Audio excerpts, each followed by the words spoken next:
তো আমি ওকে আজকে ময়েশ্চারাইজার টোনার কিছু ইউজ করছি না, ফার্স্ট আমি এটা ইউজ করছি। এমন কিছু ইনগ্রেডিয়েন্টস আছে যেগুলো ওগুলোর কাজও করতে সাহায্য করবে, ঠিক আছে? তো এই প্রোডাক্টটা চলো ইউজ। তো এটা আমি ইউজ করছি, এটার মধ্যে 3টে জিনিস আছে। সেটা হলো হাইলুরোনিক অ্যাসিড আছে, নিয়াসিনামাইড আছে, আর প্যান্থিনল আছে, ঠিক আছে? তো আমরা টোনার কিসের জন্য দিই? আমরা কোর্সের যে অ্যাপিয়ারেন্স গুলো সেগুলো যাতে কম থাকে তার মানে টোনার ইউজ করি।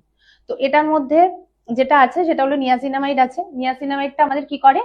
পোর্স অ্যাপিয়ারেন্সটাকে কম করে, স্কিনের ব্যারিয়ারটাকে ঠিক রাখে। আর কি আছে এটার মধ্যে ইনগ্রেডিয়েন্টস? এটার মধ্যে আছে হাইলুরোনিক অ্যাসিড। ময়েশ্চারাইজার আমরা কেন ইউজ করি? স্কিনটাকে হাইড্রেট করার জন্য, তাই তো? তো আমরা এটার এই প্রোডাক্টটার মধ্যে যেহেতু হাইলুরোনিক অ্যাসিড আছে, যেটা আমাদের স্কিনটাকে হাইড্রেশন দেয়, তার জন্য এটা আমরা ইউজ করবো। মানে দুটো ইনগ্রেডিয়েন্টসই আমরা একটা প্রোডাক্টে পেয়ে গেলাম। আর আছে প্যান্থিনল। প্যান্থিনলটা কি করে? ময়েশ্চারটা, আমাদের স্কিনে যে ময়েশ্চার থাকে, স্বাভাবিক যে একটা স্কিনে ধরে রাখতে সাহায্য করে, ঠিক আছে? এটা নিজে ওয়াটারপ্রুফ বা ওয়াটার রেসিস্টেন্ট না, কিন্তু আমাদের যে মেকআপটাকে, সেই মেকআপটাকে গ্রিপ করতে সাহায্য করে। তো আজকে আমি যেহেতু একদম কম প্রোডাক্টের মধ্যে তোমাদের ওয়াটার রেসিস্ট্যান্ট দেখাচ্ছি, সে কারণে আমি যত কম প্রোডাক্টের মধ্যে, কম টাকার মধ্যে এটা করতে পারো সেরকম প্রোডাক্টই ইউজ করে আমি দেখাবো।